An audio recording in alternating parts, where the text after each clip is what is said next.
Hello and welcome back to the Wheel Talk podcast. My name is Abby Mickey. We are here to talk about the World Championships, road race, and time trial, and I am absolutely thrilled to be joined by my whole crew, my favorite people. Loren Rowney, hello. Hello, the gang is back together. Well, the band. Finally. Gracie Elvin. Hey. Yeah, it's awesome to be back. Feels like forever. Yeah, and we're like home. Matt and Neef. Hi, yeah, great to be here, and yeah, a lot to talk about. As we just spoke about before we started recording, there was a lot going on Sunday. And okay, so if we were a band, like who would be what instruments? I feel like God. I feel like Gracie would be our lead singer. Oh no, that's like exactly the not. I cannot sing. The introvert is the lead singer. She'd be the drummer. That's not the point, Gracie. The point is like no, none of us, well, except for Matt. Matt is the exception of instrument playing and singing, but the rest of us, it's all just like fun and games. Matt, what would your primary instrument be if this was a band? I'd probably be happy just standing at the back playing bass or something like that. Just, do my thing, keep things together. Let everyone else do the fancy stuff. I want to see you do a Haim style bass face, please. Right now, if you're gonna be the bass player. No chance right now. But yeah. Loren, I could see you playing guitar. Really, I was gonna say my musical talent probably extends to the triangle, but yeah, that's a huge compliment. I wish. You're both missing the whole point of this exercise. Okay, guitar, definitely. Yeah, I can do that. Okay, cool. I've got drums, and I'm putting Gracie as our front woman. So, all right. Well, we're not going to sell any tickets, but no worries. Before we dive into chatting about the World Championships, because there is a lot to talk about, this episode of the Wheel Talk podcast was made possible by the generous support of our members at the Escape Collective. Monthly memberships start at just $6.99 a month, or you can save 30% on an annual payment. For more information, head on over to escapecollective.com/join. That's escapecollective.com/join. And thank you so much to everyone who's already a member. It's an awesome little website with some great content on there. So check it out. One of the coolest things about the community is the Discord that you get access to if you're a member. And it's really cool jumping in to the Discord and diving into those channels that are dedicated to live racing. So watching the race on Sunday night with the Escape Collective members was really cool. Lots of back and forth about what was happening in the race. I think it's a nice little perk and cool to be part of that community. Yeah, and there's a couple people, Andy is one of them, who were actually at the race, and they were taking just these stunning photographs of the race. So you kind of also get like a little bit of on the ground feel from the Discord, which is really cool. And everybody on there is always just super keen to talk about really interesting stuff. I mean, sometimes people on there like catch news items before we do as well, and are talking about stuff in the Wheel Talk channel on the Discord, which is really cool. I'm a big fan of just the entire Discord community. There's like people talking about their kids on there. There's people talking about music on there. It's just like it's like social media. If social media was like blocked off into topics that you're interested in, and then everyone was nice. Wholesome social media. Yeah, it's actually pretty good. I'm pretty impressed with that. All right, you guys want to talk about? Matt is cracking his neck in anticipation of talking about the world championships. I was going to just dive right in and start with the road race, but I think we should kind of build up to that. And I also think that there are some talking points from the TT worth discussing before we dive into the road race. So let's start with just a brief mention of the time trial that happened on Thursday, won by Chloe Dygert in, maybe it's not an upset, but Marlon Reusser, we're going to talk about her, had a rough day on the bike, as you do, but you never want it to be that day. The heavy favorite going into the race, she didn't look super comfortable from the beginning. She was moving her upper body around a lot. I think it's pretty easy to tell when a time trialist is on a good day because they're really, really steady and clean and streamlined, and she really looked uncomfortable from the beginning. And then the camera panned to her at one point, and she just was fully sitting up, and then climbing off her bike and sitting on the ground. So she ended up DNFing the race, and Chloe Dygert took the win by 6 seconds over Grace Brown. Amazing ride by Grace Brown.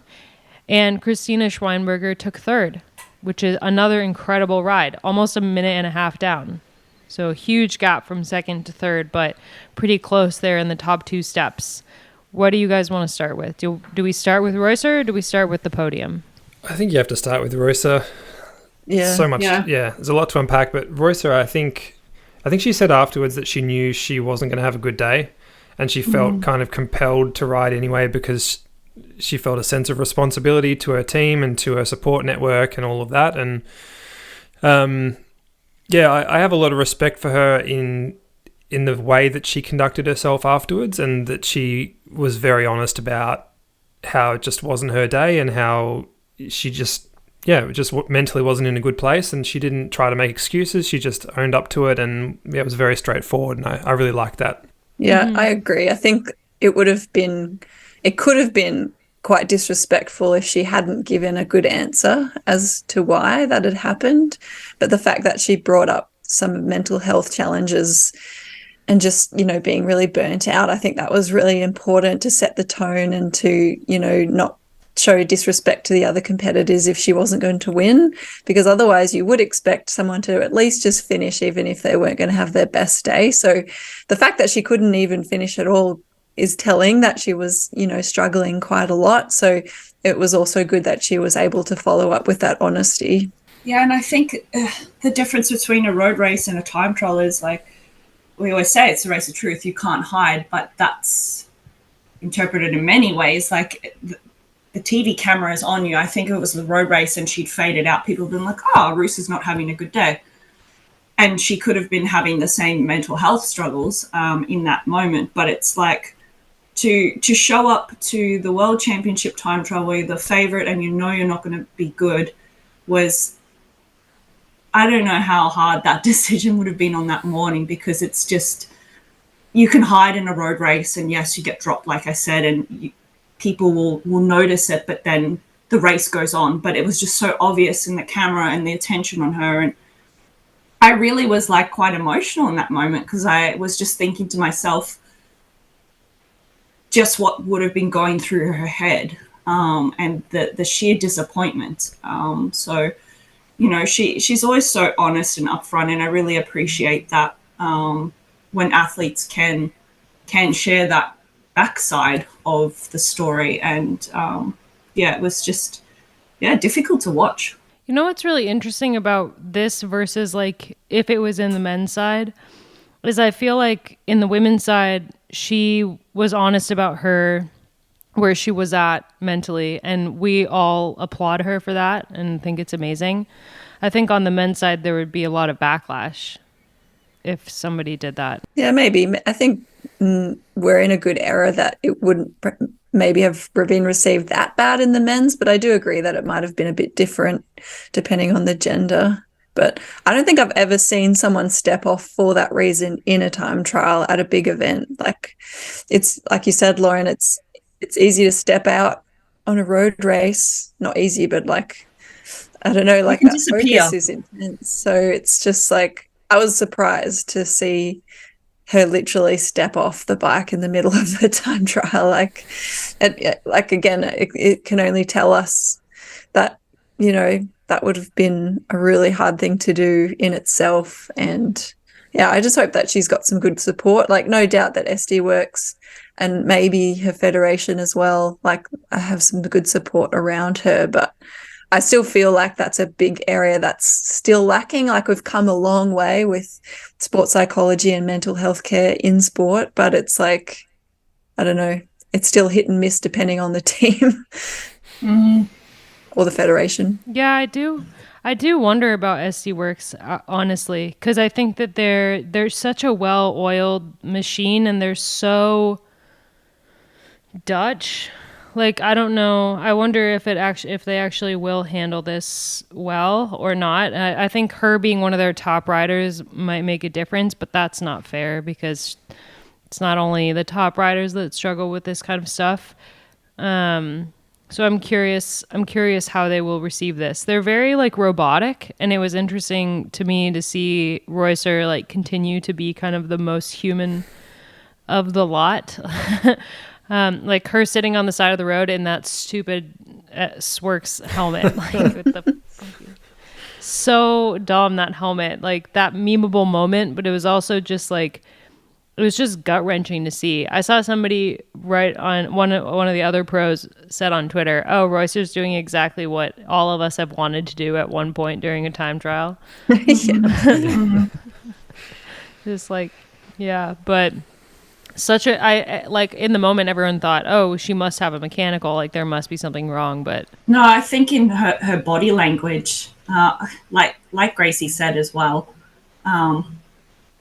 you could just see that there was something clearly wrong, distressing almost. And I imagine from the moment she took off from that start ramp, before then, she didn't have the right head on her shoulders to do what you need to do that day. And I've never been a time trialist, so I really don't understand the discipline, but I can only imagine that you have to be 100% in that zone. Road races, you have 150 kilometers. You can have a shit start to a race, and then by the end come good.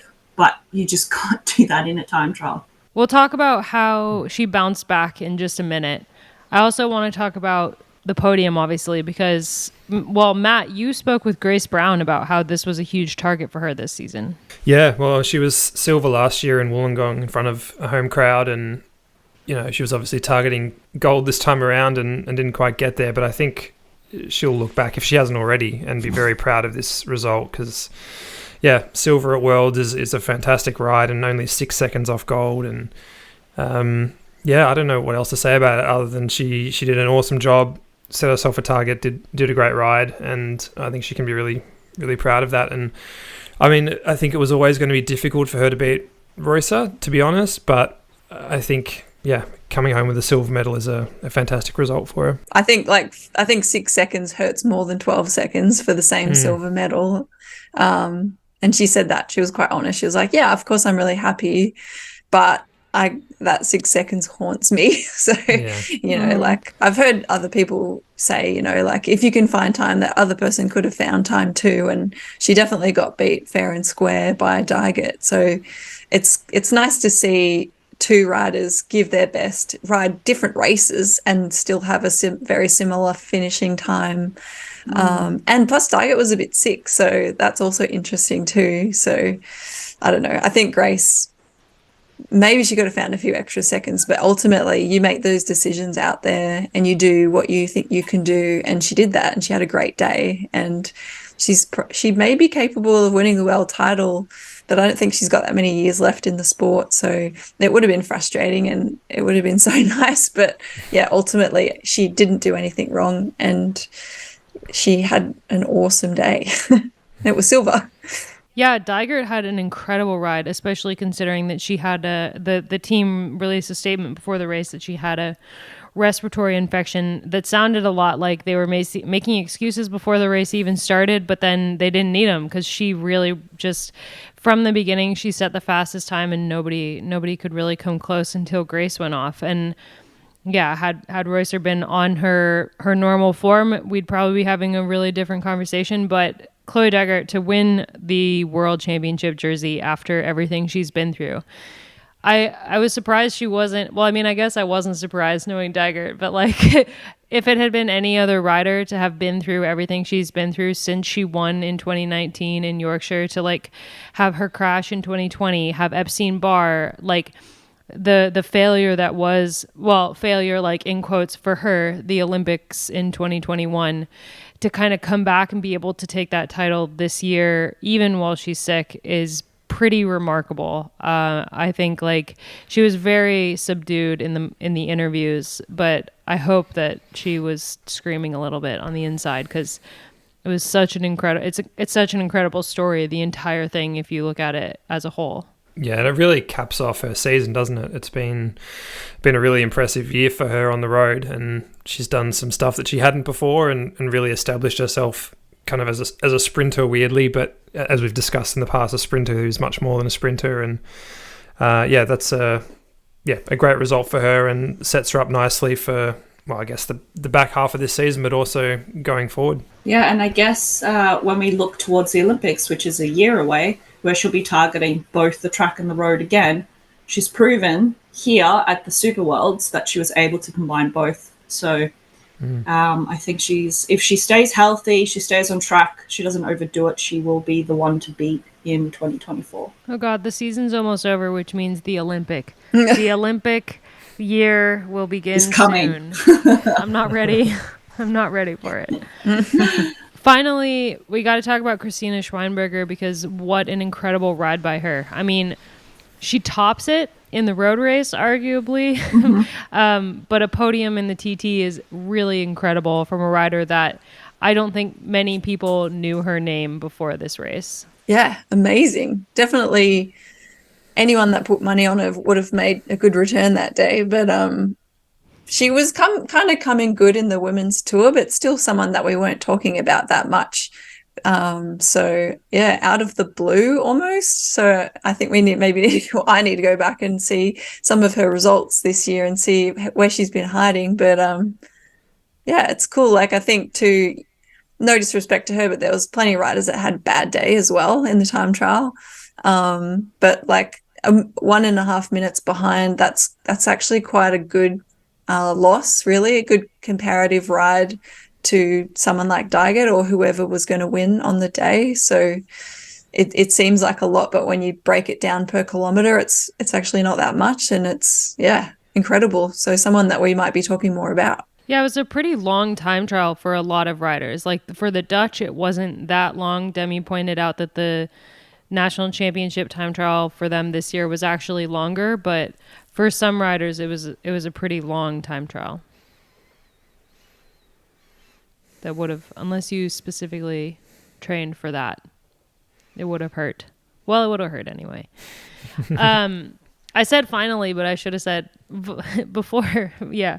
We also just mentioned to Antonia Niedermeyer, who won the U23 title after her horrendous crash at the Giro. Like, another incredible story from the Canyon SRAM camp, winning that stage of the Giro and crashing the next day on her face, and then to take this title she just is so impressive, and she was incredible again in the road race, and I just can't wait to see what she does next year. And to come back from that injury, she had there was a lot of impact to her jaw and her teeth, so pretty cool to see her back, like, already at the pointy end of a race, even if it's a time trial, so soon after that crash. That's actually quite a good segue to the road race, because I was going to say, you know how you can identify riders in terms of, at the Worlds they're wearing their national jersey, but the helmets. And I noticed the Canyon SRAM helmet and the Jumbo Visma one for me are really, they really do stand out. But I noticed those helmets a lot in that race. So just like the rest of the season, I thought Canyon SRAM were really impressive throughout the road race, all the different stages that we saw. Like, not to bounce around too much, but obviously one of the rides of the day, Elise Chabi, again, like, she's just always on the attack. She just loves to be off the front solo on her own. Every single time I think she wishes she had like a buddy with her. But like, between her and then we had Agnieszka Soika up there in the beginning of the race, there was like, from the beginning, you knew it was a hard race when the early break was like Lizzie Deignan, Elise Chabi, Juliette Labousse, Ashley Millin-Passio. Yeah, Senna Kant, Blanca Voss. Like, what a freaking monster of an early break to go away. And they got caught, like, thanks to the German team putting so much pressure on Crow Road on that one climb before they got to the circuits. But clearly they thought, okay, we need to get ahead of these circuits before we get there, because if you can get a gap, you can hold it in the circuits.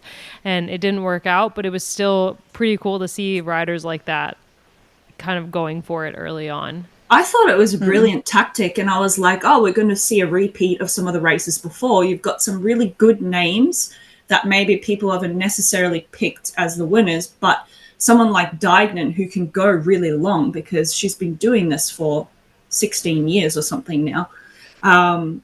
That was a brilliant move. And yeah, it just, I think when the Germans really drilled it to bring that back, because it was dangerous, and it's the last race of the week and everyone knows what could potentially happen on that circuit, and how that early move, if it's strong enough and the group behind hesitates, it's impossible to bring it back in those last laps. So I guess when the Germans decided to drill it and bring it back, which was, I guess, the best decision for that team, as well as I think it was the Italians. Did they miss it?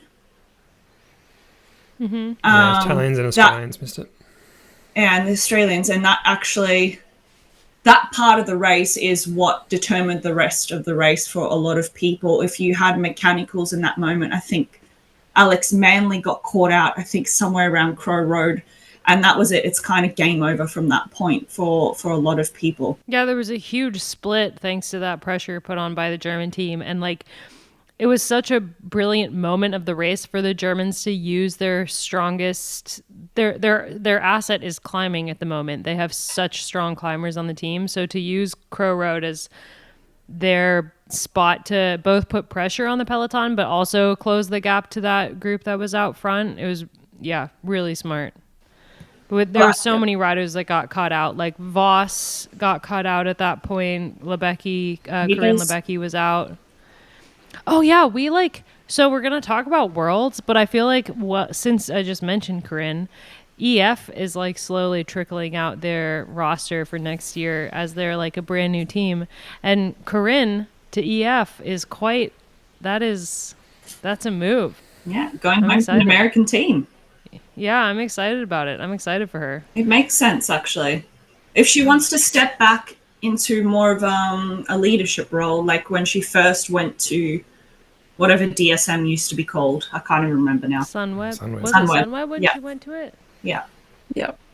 But on that note, I just want to jump back actually to the Germans, because what they did was so they brought back the threatening break, but then when we were on the circuits, Lippert was isolated and she didn't have any teammates. She wasn't on the day of her life, clearly, because she finished in that second group, I think.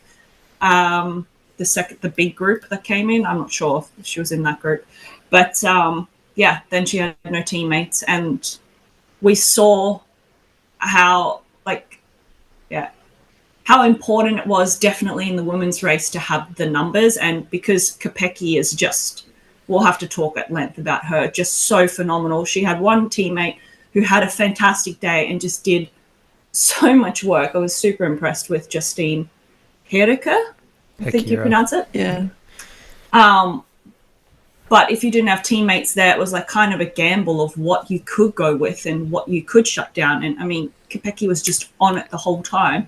But if you didn't have the support there, I mean, the Dutch had 5 at one point. The Italians had 5. The British had 3. I think numbers were important, but I don't think it was actually as important as we maybe were thinking. I think ultimately it was, if you had good legs, you really just needed to have good legs, because I think I mentioned it at the start as we hit the circuits in commentary, because Lizzie was really in the front a lot and she was rolling turns and she was doing a lot. And so Kopecky obviously was doing a lot too, but for a different reason. But on this course, you had to override it. That's how you were going to be successful, but you had to have the legs to back it up. So we saw a few teams there with numbers and they couldn't back it up because they didn't have the legs. So numbers actually became almost irrelevant in the second half of the laps. The Italians, yeah. The Italians were we had Balsamo on the attack. We had, Cicchini. At one point, Soraya Paladin was on the attack. Cicchini was on the attack, and it just came to nothing because when the move eventually went, they were nowhere to be seen. Going back to Gracie's point, I guess, if you do survive to the circuits, you don't have the greatest legs, and it's pretty obvious from the start, with the interview with Grace Brown, I think she's the one who said already halfway in the first lap, she's like, dear God, we have to do 6 of these. And they were tailgating a lot. So you're almost just to try and put yourself in the race, like Elena Cecchini, I was surprised how well she did, but she just decided to go for it. And then if you get dropped, you get dropped, rather than just waiting till you get dropped, if that makes sense. So I think that if there's a course that every other race had a solo winner and it's not a big climb, that really tells you that you have to be in the front of the race the whole time, if not off the front. And like Kopecky wasn't afraid to do it, and she obviously, it paid off for her, but Lizzie wasn't afraid to do it. I was really enjoying watching her race. Who else? And Vollering, I think she was playing it the most cool out of all of them, but she was still putting herself up there in good position for those important moments on the course. Sile. Sile was doing a really good job as well. So it was just interesting to see, because we don't really get to see that kind of racing that much. Like, it was literally a crit on steroids, even though that's probably a bad way. I mean, I didn't want to say that, but it's like we actually don't get to see that kind of course very often. And actually having radios wouldn't have made much of a difference either on that course. So that was also interesting because, we always talk about that too. Like, do radios make a difference at Worlds? Like, should they have them, or is it better to not? But I think on this course, it wouldn't have made much difference at all. Speaking about being at the front, Elise Chaby's ride was amazing. We've touched on her briefly already, but the fact that she was in the early move, got brought back, attacked as soon as they hit the circuits, got brought back, and then I think she attacked with 74 Ks to go, was out there on her own for 60K, benefited a little bit from the attacking and kind of sitting up behind, but just rode an awesome tempo throughout, and then held on for 7th is a fantastic ride in its own. But also it's interesting to me that it really reduced the pressure on Marlon Russo behind, and I think we need to talk about that, because I think, Royce obviously had that bad day a few days earlier and she was able to bounce back and end up finishing 4th in the day, but I think having Chaby up the road really helped her out. Yeah, just mentally taking the pressure off her. Even if it didn't help physically, because I don't know how much her being up there impacted like the tactics going on behind. I don't think they impacted it much. I think that the group back there was so strong and full of such incredible riders that having Chaby up there, as amazing as she is, they wouldn't have been thinking, okay, well, we still have to think about catching Chaby, because I think they would have they knew that they were just going to race their race and she was going to come back naturally. And while Marlon Russo was able to sit on, I still don't think that she would have done that much in the way of attacking. Maybe she did. She still went off the front a couple times. There was like one time when she got like a couple bike lengths, and I was like, oh. But I do think that mentally more than physically, having her up there would have made a massive difference for Marlon Russo in that moment. Yeah, that's a really good point. There's a quote on the SD Works website after the race where it was from Vollering talking about the fact that Kopecky got annoyed with her during the race because Vollering wasn't committing as much to the chase. And she was saying that at one point Kopecky seemed worried about Chaby staying away, and that she was really trying to get Vollering to work. She said something like, it's now or never, we have to go, otherwise we're not going to get her. I agree with that, though. I was sitting on the couch because, again, I've been watching all the races, and even though that group behind was so strong, we've seen what can happen if you do hesitate too much. And it was like it was coming back, and then it can blow out so quickly because, like Gracie said, she's riding a really strong, consistent pace. Or maybe, Matt, you were saying that. And we know she can go long, Chaby. So I understand Lotta's nervousness around it, because I think I would be. And you could see on the day she was willing to do everything possible to win that jersey. She wasn't going to let anything stop her from that. If she did lose it, she would have done everything possible, no hesitation. And that was just, for me, I don't know, I was so excited. I don't think I've screened at a TV that much before when she went. Just her whole year and everything, and maybe now I feel a little bit patriotic towards this country. But yeah, it was just she just kept putting herself back in the race time after time. And at the World Championships, we do see it where there's those moments, those slight moments of hesitation that cost that gold medal. And you sit there just as a spectator, a former athlete going, oh no, I can't believe this is happening. So yeah, for me, I thought Vollering played it sometimes too safe. And actually it appeared to me when Kopecky did make that final attack where she got away from Vollering, it seemed like there was that moment of hesitation. I don't know if you guys picked up on that. I think that cost her the race. I don't know if there was hesitation as much as like it was such a hard race and there were so many attacks and there was so much action that happened and there were so many attacks that got brought back like naturally, like it was just kind of like moving and flowing the entire race with different riders going and different riders chasing and different riders being brought back and different riders trying to bridge and everything that was happening from that main group of players by the end of the day. That I feel like when Kopecky finally went and chased down that move by Sile and the two of them were off the front, it wasn't so much that like Vollering, I think Vollering just, maybe she hesitated. She missed that acceleration by Kopecky, but I think a lot of it was just the elastic finally broke. It was going to happen at some point, and that was the moment that it did. And like it was multiple elastics breaking, because the first was when that move went already, the move of the riders that like made the race in the end. That was just, they were all in the right place at the right time, but they were also all the strongest riders on the day. Like it was such a selective race, and we always say there's nowhere to hide in a road race, but there was really nowhere to hide on that course and in this race. And I just loved, I loved almost every second of the circuit race. I do think that there is something to be said about the crash of Sarah Roy and Emma Norsgaard, and like watching poor Sarah Roy like on the ground for so long with no medical being able to get to her. I think there is something to be discussed in that. But as far as exciting racing, you can't sit there and have watched this race and everything that happened in this race and not say that it was one of the best worlds we've ever seen, and that the winner was an absolutely deserving winner who was without question the strongest rider in the race on the day. Mm-hmm. Yeah, it's interesting to me that the rider that everybody thought was going to won, and probably won in the way that we thought she was going to win with a late attack, and yet there wasn't any sense of okay, well, that was predictable, because it was such an aggressive race, and because Kopecky had to do so much work and had to put herself out there so much, as you said, Loren, had to take so many chances and spend so much time out front, that it felt like when she did finally do it, it was just so well deserved. It wasn't like, okay, you did this easily. You didn't just ride away from everyone easily. You absolutely earned this, and that's amazing to watch.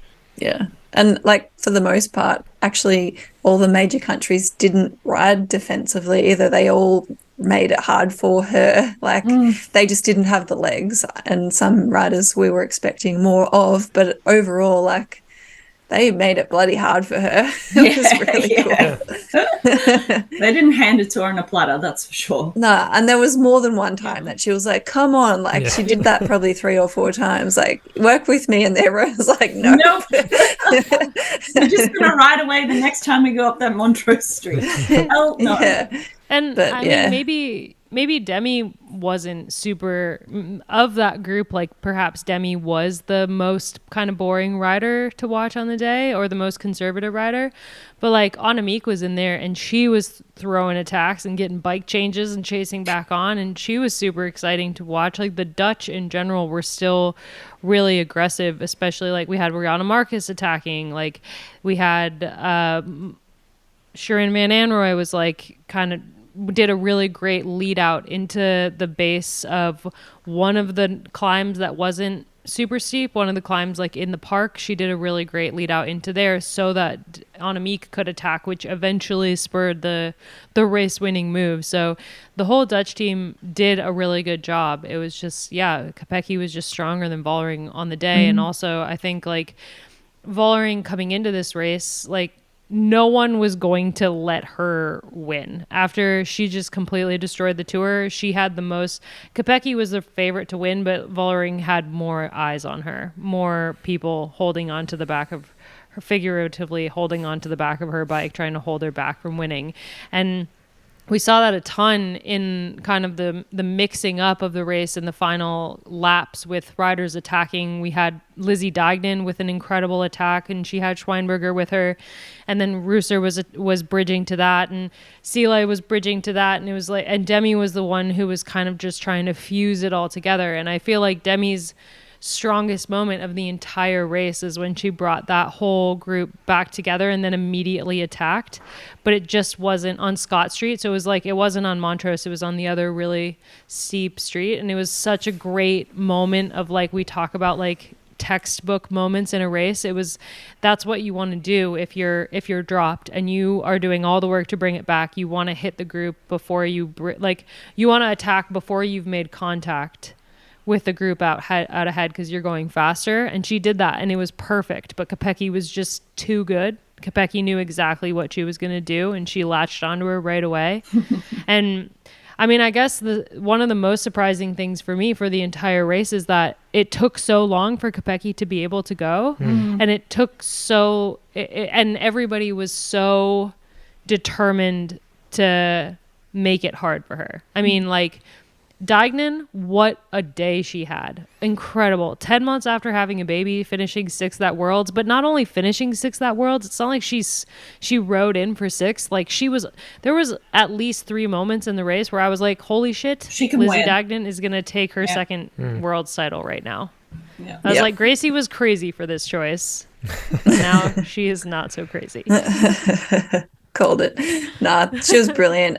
Like, regardless of the result, like on paper, I think she earned even more respect, if that was possible, from the cycling world. I think there was heaps of people singing her praises that day and afterwards. So yeah, pretty cool. She's just a racer. That's Lizzie. Yeah. And she's been working so hard this year as an amazing teammate on Little Trek, and she's just been doing this so long that she knew that day was going to be a good day for her. She'd been preparing for that World Championship. And I mean, man, to see her, I don't want to jump too far ahead, but to win gold in Paris next year would be... Yeah. I would probably cry. I would definitely cry if she won gold, especially after, the last time she was on the Olympic podium, was that in London when she was second behind Voss? She's lived a whole life since then. Yeah. I don't think she was the leader either as well at Worlds. I think that she was actually riding in support of Henderson and Georgie. Else? Georgie, yeah. So they just didn't have the best days, bit of bad luck as well. And it's just cool to see her pivot and just, yeah, like you both said, she's a real racer, and we've talked about that before. It's cool to see that in action, especially without radios. It's really cool. Mm-hmm. Not to divert the conversation to another sport, but just like an hour ago or less than an hour ago, there was a lot of screaming going on in my building, and I was like, man, that's weird. I don't know what that is. And I was just going to Open First Cycling to look at the results really quick to make a point. But Spain won the semifinal for the World Cup an hour ago against Sweden. So no wonder people were screaming. One of the other biggest, well, arguably a bigger sporting event going on, especially with 3 Australians on the podcast. Oh my God. It's been like, I had goosebumps. I was watching the shootout the other night, and I was just like, I couldn't believe what I was watching. I don't know. The crowds, the excitement, everything, just people so behind women's sport. But I read something on LinkedIn today, and a woman was saying she doesn't want to hear anymore, women's sport has arrived or this and that. She wants to hear we need to invest in women's sport now. Yeah. I mean, this is the moment. Look around. Yeah. I love this moment. Sorry, the point I wanted to make before I got totally derailed by the internet was about Lizzie and about her performance. I feel like there's something to be said about the Tour de France Femme being 2 weeks before this and riders coming into form like after that race just in the right time. Lizzie obviously was riding in support of her team in the Tour de France Femme, and Christina Schweinberger was there with Phoenix Tekunik as well, where they had an incredible week, that team, with a stage win and just some amazing performances.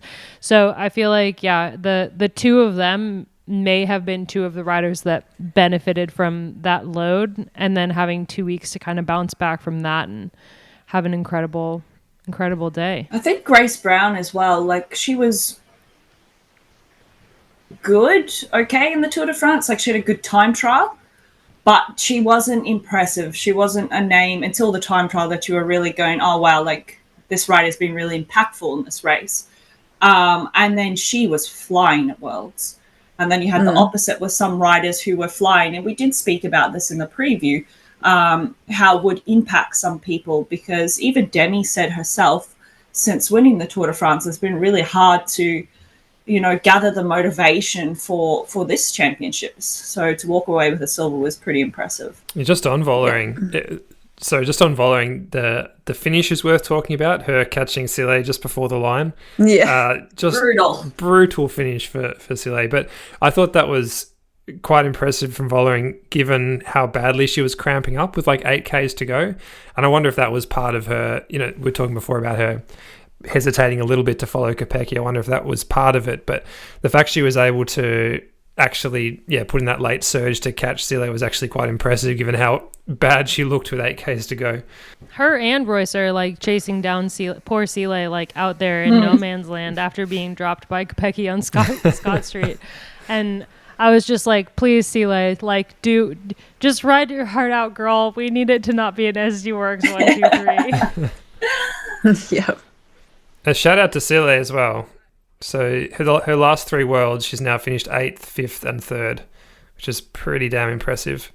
And I think somebody said in the group chat during the race that it was her best race of the year, which, she turned up at the right time and was great. It wasn't like she just sat back as well. I think someone mentioned earlier, just she was there in the moves, she was making the moves, and she was there right at the end in the winning move. So yeah, super impressive from her. And I think, she'll be disappointed, obviously, to be caught like that on the line. But I think, with the benefit of some time, 3rd place at Worlds she'll be happy with that. Other talking points. Under 23 champion, Blanca Vas. And Shirin, who wasn't going for the title, got very close. Snaps to Matt for that. Thank you. That was low-hanging fruit. Not really. You said, so hang on, before you go on, there's not low-hanging fruit. You said Van Anrooy is the only one who could win it. And I said, how about Blanca Vas? And you said, oh, yeah. So not low-hanging fruit. The U.S. team, before Chloe Deggert pulled out of the race the morning of due to illness, the U.S. team, after she dropped out, they decided to all in for Megan for the U23 title. And then a lot of them had a pretty bad day with luck. Heidi Franz was out with a mechanical like super early, and Megan had an ill-timed mechanical. But it's interesting to see that dynamic in the race and how that's kind of changing things, because like if you look at like the whole U.S. team, I mean, they probably weren't going to win, but still to have the entire team racing for like a secondary prize definitely impacts how the race is raced. Yeah, and somebody like Niedermeyer as well. We talked about how the German team spent so much energy trying to pull back that early break. Niedermeyer could well have been a contender for that under 23 title potentially, but ended up finishing more than 10 minutes down after putting that amazing effort. So, it is an interesting one how it affects the dynamics of the race. And I think, not an unpopular opinion, but the sooner we can get the standalone race in 2025, the better, really. Do you think that the under 23 category actually impacted the race though this time? I don't think so. I think it was just like the race was too hard for. It was just like the chips fell. Like, Yeah. There was no racing for the title. It was, you were just racing to race, and the strongest U23 rider on the day won the title. But it's still, if you wonder what the U.S. maybe would have done differently had they not been all in for Megan. On like, if you have an entire team that doesn't qualify for the U23 title, you have one rider that's going for that title. None of them are going to benefit by jumping in an early break unless they're trying to get up the road so that Megan can use them later on in the race when she eventually catches back on. But it's not like the same as having Elise Shabby up the road for Marlon Reusser, right? So it's just such a weird thing. And I feel like for the US, I guess it made sense. Like if you're looking at the race and you're like, okay, I don't have any riders that are going to win today. Maybe Corinne wasn't feeling super great either. Obviously she got distanced pretty early, so that's probably true. But it's still like, I mean, I would think Megan, she's so incredible, and I might be biased, but she could be at a shot at an elite title one of these days as the years tick by. And so for her, going for that U23 title is maybe a little bit of a warm-up practice for when she eventually will go for the elite title. But I still think that she could have just been racing for the title itself. But then at that point, it's just confusing, like trying to keep track of the riders that are U23, like who are your competitors? Just forget about the rest of the race going on around you. But in this situation, like you really can't, because this race was just so chaotic at so many points. I don't know. It's just, if you're racing for that title, and we have some phenomenal U23 riders, it's kind of like, you know, the race is going to make that selection naturally. And as long as mechanicals and illnesses and such things don't fall into place, affect the race, then those riders are going to be there. And then say, like in this race, for example, once the race had gone and like Blancovas hadn't been able to go with it, and, you know, Shirin was definitely in a worker's role, then you can begin to think about it if the medals, the elite medals were really gone. Because I do think riders like Blancovas would still be racing for, you know, she came 5th in the 2021 Worlds. So who's to say she, on a really, really good day, couldn't have been right up there, top 5 again. And then that's kind of how I view it in that way. And maybe if you're from a smaller nation and you have a good rider who can maybe get a bronze medal, because you have riders like Shirin, who will be definitely in that working role, as she said in multiple interviews, then you could put a whole team around it if your U23 rider is the best rider. Sorry, just quickly on Blancovas. She said after the race that she felt really, really ordinary at the start of the day, and she got into the breakaway because she felt so bad. She felt like she had the best chance of doing something from there. And then, of course, she got dropped on Crow Road from the break, straight back to the peloton, and then got to the start of the circuits and almost pulled out. She was feeling that ordinary, but she started to feel better as she went on. And then to win the title from there is, pretty impressive, I thought. Sometimes you feel like you're on a really bad day, but your legs say otherly. Otherwise? Your legs have something different to say. Otherwise, there. Thank you, words. I feel like I've mentioned this already on a podcast, but I used to be teammates with Linda Williamson, and every single day she would start the day and she would be like, "Okay, guys, I feel shit today." Every single day. And then I was talking to her, I was like, and then she would be amazing. And every single time I was like, man, the day that you feel great is a day that the world should watch out. And then she was messaging with me the morning of the TT in Richmond Worlds. She was like, I feel good today. And I was like, oh shit.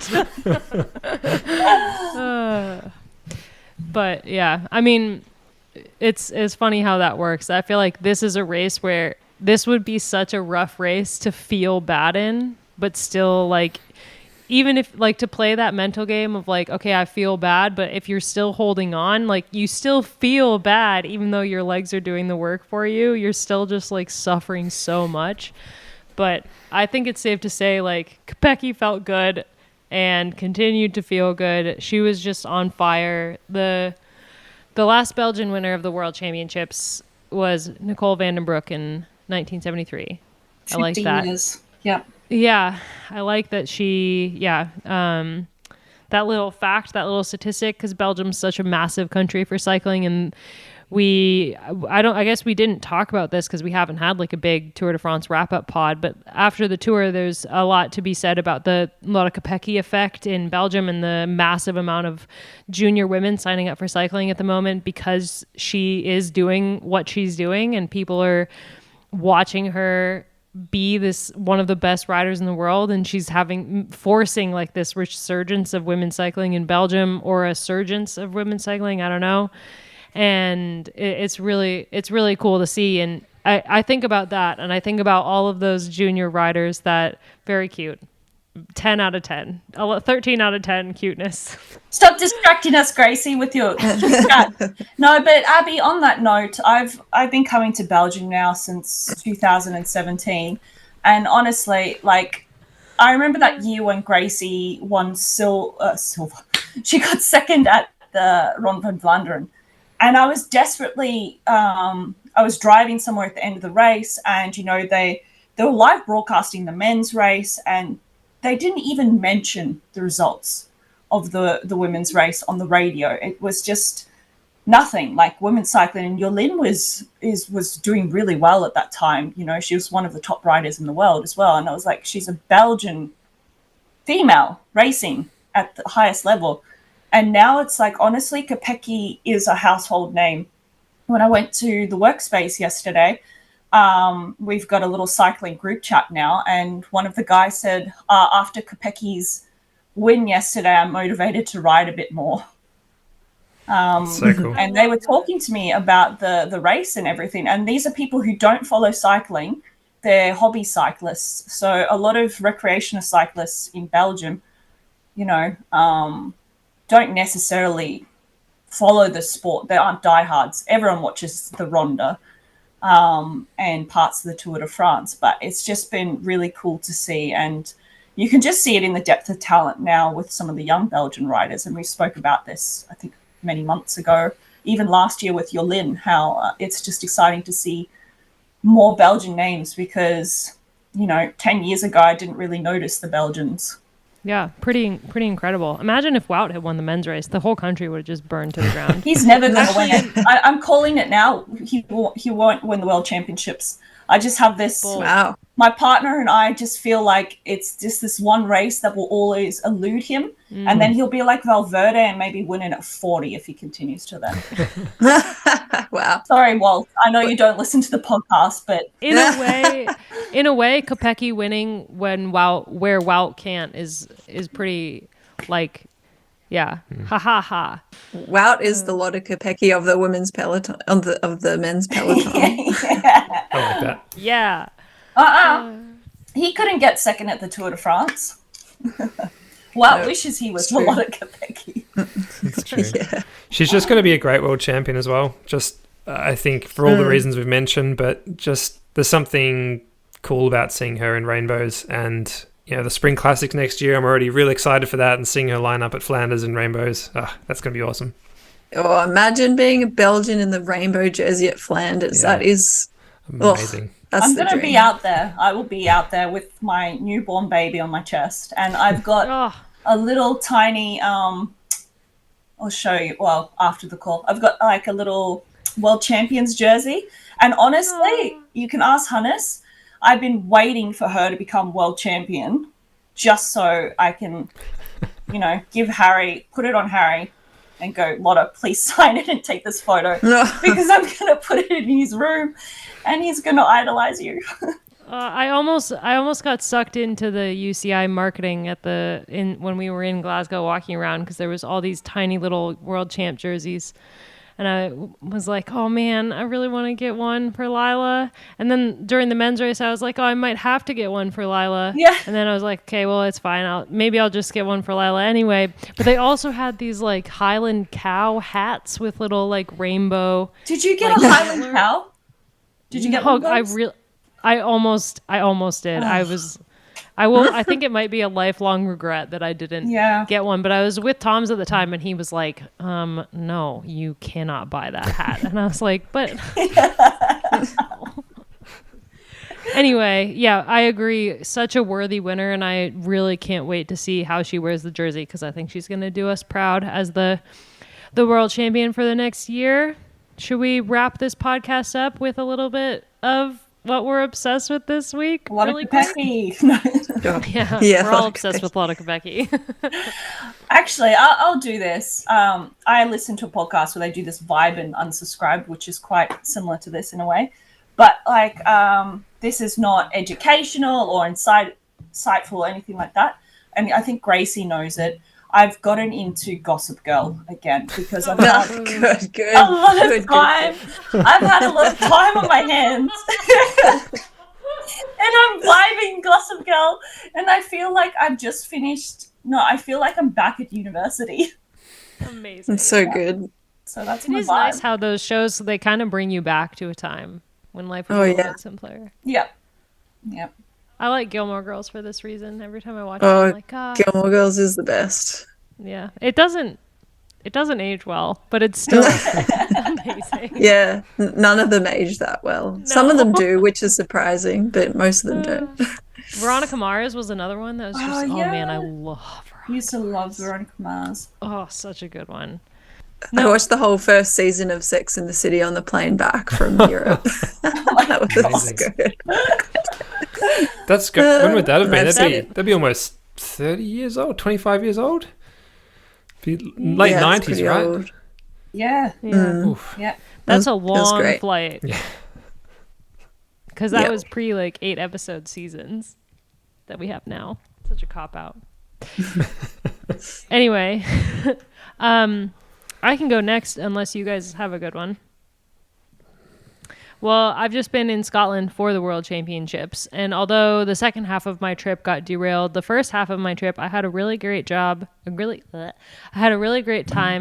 gin tasting, because everyone thinks of Scotland and they think of whiskey, but actually gin is massive in Scotland. So I brought back no Percy Pigs because I yet again failed in my endeavor to get Percy Pigs, but I have 10 little tiny bottles of different gin types to taste throughout the next. It's going to take me probably 10 months to get through them because I have one gin and tonic a week, but I'm definitely really excited to continue my journey of tasting different gins. And a shout out to Kit Nicholson, Matt and I's colleague over at Escape Collective, because she gave me a handful of a couple of her favorites, and so I'm really excited to try those gins out. Love a G&T.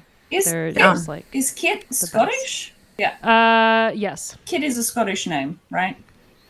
Yeah. Yeah. Does she live in Glasgow? She lives in Edinburgh. Ah, nice. Mm-hmm. That's what I've been obsessed with, gin.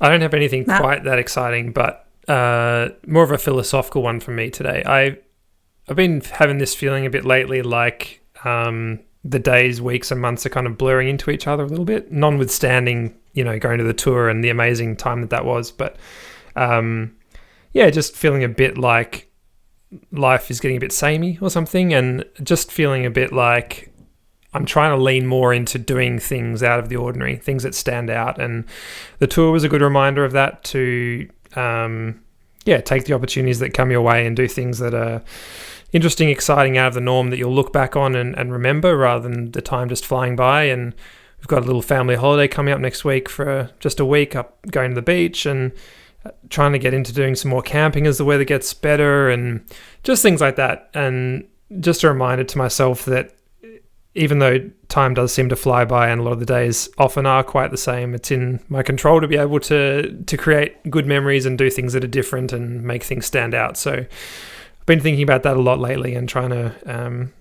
to push myself to do more interesting things. I like that a lot, Matt, because that's all awesome. The feels.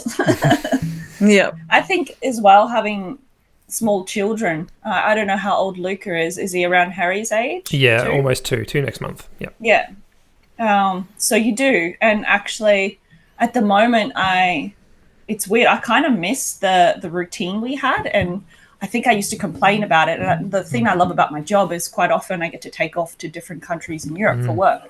And I love meeting new people and talking about things I'm interested in. But at the moment, it feels like it has felt like there's been no normal routine.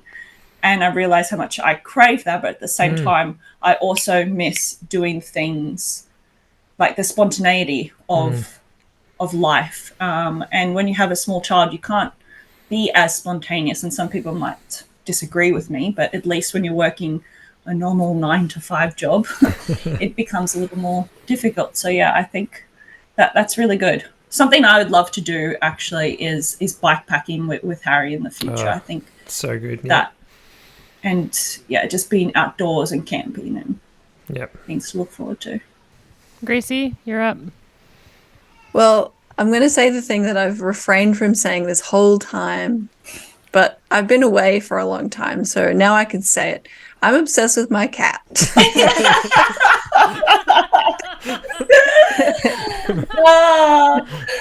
I love it. She's literally the best cat in the world, and I missed her so much. Was she like a bit grumpy on your return because you've been away? No, she's like the most forgiving cat ever. Like she's so affectionate and loving. She's literally been following me around this whole day, like my first full day back, and it's just the best. She's the best, and I'm really happy.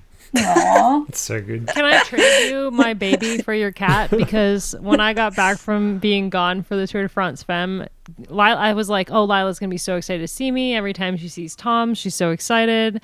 Every time he leaves, she welcomes him back with open arms, literally. She threw a 4-hour-long temper tantrum when I got home. Yep. She was not excited. Like, maybe she was excited to see me, but it came out in a very negative way that was not super fun. And so I would like to offer you a trade. I'll think about it.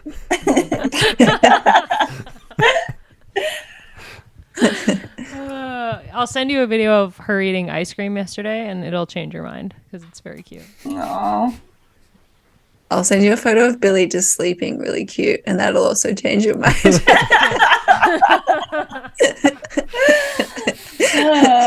I mean, Billy is very fluffy, like just such a fluffy cat. Yeah, she's pretty adorable. But there is literally fluff everywhere in this house. I need to do a big clean. And the personality backs up the cuteness, because sometimes you get a cute cat that is kind of a dick. No, she's chatty, she meows at me, and she wants cuddles, and she wants to play, and it's just great. I feel very loved by this cat. Well, on that note, we're going to wrap up this week's episode. Thanks so much, everyone, for listening, and we will be back next week. We still have more World Tour races to come, which feels weird. It feels like the season should be over, but it's definitely not. We have the Tour of Scandinavia coming up, which we love. So we'll be back soon to talk about that. And at some point, we'll do a huge Tour de France Femme debrief pod with all of us, the regular crew, mostly because I want to know what Gracie has to say. So that is coming your way at some point in the near future. Thanks, everyone. And don't forget to head on over to escapecollective.com/join to become a member and support what we do.